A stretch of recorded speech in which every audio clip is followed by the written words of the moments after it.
तो अगर इस बात पे ध्यान दें तो एक अगर देखें तो बात वही जो हर कोई समझाता है कि सामने वाला नजारा जो है वो हम उसको उस तरह देख रहे हैं जिस तरह हमारी नजर है। सामने वाला व्यक्ति हमें वैसा नजर आ रहा है जैसी सोच जैसी धारणा हमने उसके प्रति बना ली। जैसे कहा भी जाता है कि beauty lies in the eyes of the beholder. कैसे हम अगर खुद ही एक अच्छी नजर रखेंगे तो ही हम पूरे संसार को एक बहुत खूबसूरत मानकर देखकर कर सकते हैं।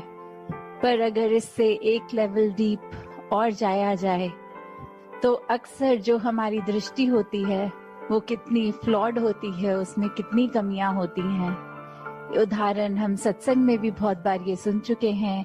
कि अगर कोई दिखता है सड़क के किनारे और नीयत हमारी होती है मदद करने की, तो हम उसको रोड तो क्रॉस करवा देते हैं और बाद में पता लगता है कि उस व्यक्ति को, उस वृद्ध व्यक्ति को तो सड़क क्रॉस ही नहीं करनी थी। तो कैसे चाहे हमने मन में इंटेंशन भी सही रखी, कुछ अच्छा करने का जज्बा भी रखा, पर वो निगाह, वो दृष्टि वहां चूक हो गई। उस व्यक्ति की, सामने वाले व्यक्ति की जरूरत को बिना समझे हमारे हिसाब से उसकी क्या जरूरत है उसको इम्प्लीमेंट करने की कोशिश करी। और वहां फिर वही बात, क्योंकि हमें लगा ये नजारा ऐसा होना चाहिए, हमने उसको वैसा बनाने की कोशिश करी। तो कैसे अक्सर वो उदाहरण भी सत्संग में बहुत बार सुना कि एक रिफ्लेक्शन में पानी की एक अगर कीमती कोई चीज नजर आए और हम हाथ डाल के उठाएं, वो फिर भी हाथ ना लगे, और उसके बाद अपनी नजर को ऊपर करके देखकर समझ में आना कि वो चीज पानी में नहीं पेड़ पे टंगी है, उसकी सिर्फ परछाई नजर आ रही है और वही हमने हकीकत बना लिया है। कैसे बहुत बार एक किसी के लिए कुछ अच्छा करने की इंटेंशन जहाँ है, वो रिसीवर भी उतना ही इम्पोर्टेंट है जितनी हमारी इंटेंशन। काफी बार तो ऐसा भी होता है कि एक हम हाफ वे किसी की कम्युनिकेशन के बीच में जब जाते हैं, कोई कमरे में दो व्यक्ति अगर बात कर रहे हैं, अब उनकी बात का कॉन्टेक्स्ट हमें पता नहीं, पर हम जैसे ही कमरे में गए हमने कोई एक सेंटेंस सुन लिया या हमारी आंखों ने उस समय कुछ ऐसा विजुअल देख लिया जो लगता है दिमाग को कि ये कुछ गड़बड़ है या कुछ चीज ठीक नहीं लग रही, पर उसके पीछे की एक जो बात है वो हमें पता नहीं होती। सिर्फ हमारी कानों ने जो एक वो पंक्ति सुन ली, हम अपने मन की धारणा से उसके ऊपर कितना कुछ आधारित कर लेते हैं। हमारे हिसाब से वो व्यक्ति भी खराब हो जाते हैं मन में, चाहे उनको डायरेक्ट ना कहा जाए, फिर भी हम उनके प्रति कितना भार अपने मन में बना के बैठते हैं कि वो व्यक्ति ऐसा कह रहा था, मेरे कानों ने खुद सुना है। तो काफी बार चीजें जो सुनाई देती हैं, जो दिखाई देती हैं, चाहे आंखों ने तो वो देखा, कानों ने वो सुना, फिर भी वो एक वैसी नहीं है। ये हमारी परसेप्शन, ये हमारे दिमाग का काफी बार ऐसे बोलते भी हैं कि लुक्स कैन बी डिसेप्टिव, कि कैसे हम जो देखते हैं वो वैसा है कि नहीं, वो भी हमारी सोच ही है, वो हमारी समझ ही है। तो कैसे हर किसी ने जहाँ जब परमात्मा को मन में बसा लिया, इस निराकार के ऊपर हर ख्याल को अपने बेस किया, तो फिर वही बात जो दासी अक्सर लगभग हर सत्संग में ही रिपीट करती है कि ये बेनिफिट ऑफ डाउट जब किसी को देना आ जाए, जब मन से ये लगा कि शायद जो हमारा नजरिया है वही ठीक नहीं था, सामने वाला व्यक्ति तो बिल्कुल ही ठीक है, या फिर अगर कुछ गड़बड़ भी लग रही है तो कैसे, किस वजह से वो ऐसा हुआ होगा जो हमारी आंखों ने कुछ विटनेस किया, हमने कुछ ऐसा फील किया, या फिर कभी किसी के कुछ बिहेवियर को ही देखकर मन में लगता है कि ये इंसान थोड़ा अजीब है, पर अगर हम वो भी समझना चाहें कि अगर वो कुछ ऐसा रिएक्शन दे रहा है तो वो उसके पीछे क्या कारण रहा होगा। और बहुत बार अगर ध्यान से उस व्यक्ति की जीवन को देखते हैं तो पता लगता है कि काफी बार हो सकता है वो व्यक्ति को कुछ अच्छे एक्सपीरियंसेस ना हुए हों, जिसकी वजह से अब उसका नेचर इस तरह तब्दील हो गया है। वो इंसान, वो व्यक्ति पैदा उस नेचर के साथ नहीं हुआ था, वो हालातों की वजह से वो थोड़ा खोरापन, वो थोड़ी रिएक्शंस अजीब वो आ जाते हैं। तो कैसे एक अपने आप को जहाँ स्थिर रखने की बात है कि दूसरों के रिएक्शंस, दूसरों का नजरिया, उस पे ना हम देखें, हम अपने अंदर अपना नजरिया, अपनी दृष्टि को ऐसी बनाएं जिस तरह हम चाहते हैं कि सृष्टि हो। तो ये बदलाव, ये खुद तक की जर्नी है। ये दूसरों ने तो जैसे हैं वैसे रहना है। किसी व्यक्ति को हम हजार उनकी कमियों के बावजूद भी उनको मन से बहुत प्यार दे सकते हैं और उसमें कोई खामी हमें नजर नहीं आती। और वहीं दूसरी तरफ एक व्यक्ति की सिर्फ एक कमी हो और सारी बाकी खूबियां, उस एक कमी को भी हम पकड़ के अपने मन में उसको क्रॉस मार देते हैं कि ये इंसान से बात नहीं करेंगे।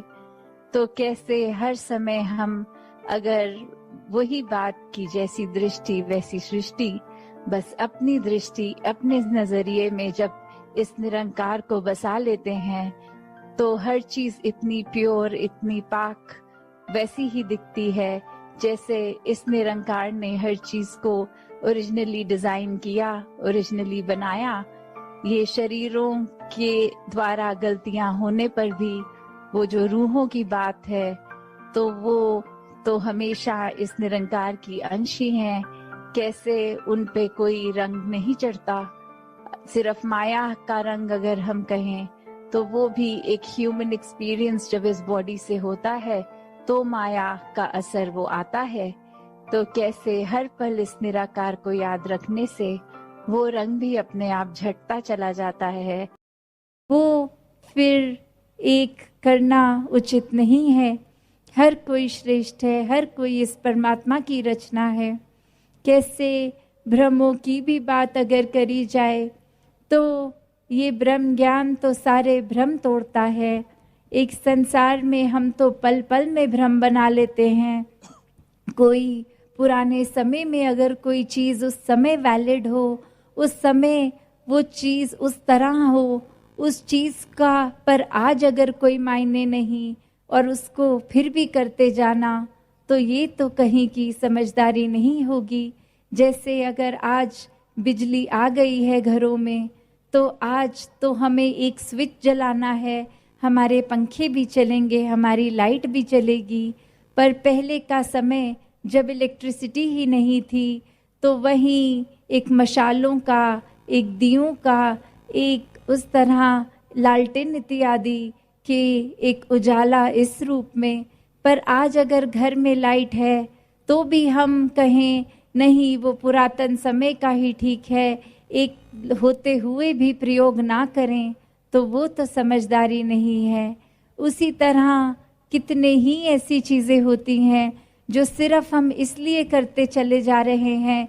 चाहे आज उस बात की मान्यता ही नहीं है, एक उस तरह वो बात वैलिड ही नहीं है, फिर भी एक अंधविश्वास बना चुके हैं। एक जहाँ भक्ति में बात यही होती है कि पहले परमात्मा को देखो, फिर परमात्मा पे विश्वास करो। और यहाँ ये बुद्धि एक जो अंधविश्वासी बुद्धि होती है वो तो फिर कोई एक ना लॉजिक देखेगी ना कुछ, बस अपनी मान्यताओं में इतना पक्का गांठ बांध ली कि अपनी आंखें ही खोलने को तैयार नहीं। ये जो शब्द अंधविश्वास होता है, अंधा विश्वास, और यहाँ तो परमात्मा के दर्शन एक खुली आंखों से करने वाली बात, एक चेतनता की बात। तो क्या एक किस तरह अपने जीवन में विश्वास और अंधविश्वास, इसके बीच में जो वो फाइन लाइन है, उसको कैसे उस रेखा को कि इस तरफ पूर्ण विश्वास और इस तरफ अंधविश्वास, तो कहाँ, किस तरह, किस पल, किस तरह जीना है, ये ब्रह्म ज्ञान तो हर एक के हिस्से में है गया। तो कैसे ये चेतनता को भी अब अपनाया जाए, इस चेतनता के साथ हर पल जिया जाए। जैसे एक अंधविश्वास की ही जहाँ बात हो रही है, ये कहानी भी सभी ने सुनी ही होगी, पर दासी फिर से दोहराती है कि एक विवाह के समय एक घर में शादी का माहौल, और वहाँ एक सारे गेस्ट भी आए हैं, एक सारे अतिथि सब अब खाने के लिए तैयारी में, और वहाँ एक बिल्ली का बच्चा किसी की टांगों में आ रहा है, किसी के कपड़ों को उलझा रहा है, एक चलने में एक थोड़ी रुकावट आ रही है। और वहीं उस घर के बड़े बुजुर्ग ने उस समय के लिए एक टोकरी में उस बिल्ली के बच्चे को डाल दिया कि अतिथि जब चले जाएंगे तो वो बिल्ली का बच्चा निकाल लेंगे वापस बाहर, और तब तक कि किसी को कष्ट ना हो उसको एक साइड में बंद कर दिया। और वहीं वो विवाह का समय और नहीं बहू घर में प्रवेश करती है, उसने ये चीज़ देख ली कि एक टोकरी में बिल्ली का बच्चा है। और फिर आगे चल के जब वो बड़ी हुई और वो अपने घर में विवाह करवा रही अपने बच्चों का, तो अब उस समय एक इसको प्रथा ही मान लिया, अंधविश्वास ही मान लिया कि शायद एक बिल्ली का बच्चा टोकरी में होना शुभ होगा, इसीलिए शायद हमारे बड़ों ने किया होगा ऐसा हमारे विवाह के समय। और फिर एक बिल्ली ना होते हुए भी कहीं से वो बिल्ली अरेंज करवाई गई और एक टोकरी मंगवाई गई, उसमें वो बिल्ली का बच्चा डाला हुआ। तो ऐसे ही आगे फिर वो बात चलती चली गई। तो क्या इसमें भी जो सीख है कि उस समय वो ज़रूरत थी उस बिल्ली को उस टोकरी में डालने की, पर यहाँ फिर अंधविश्वास की बात कि बिना सोचे समझे कि आज की ज़रूरत क्या है, एक क्रिया की तरह कोई चीज़ करते चले जाना, वो भी कोई समझदारी नहीं है।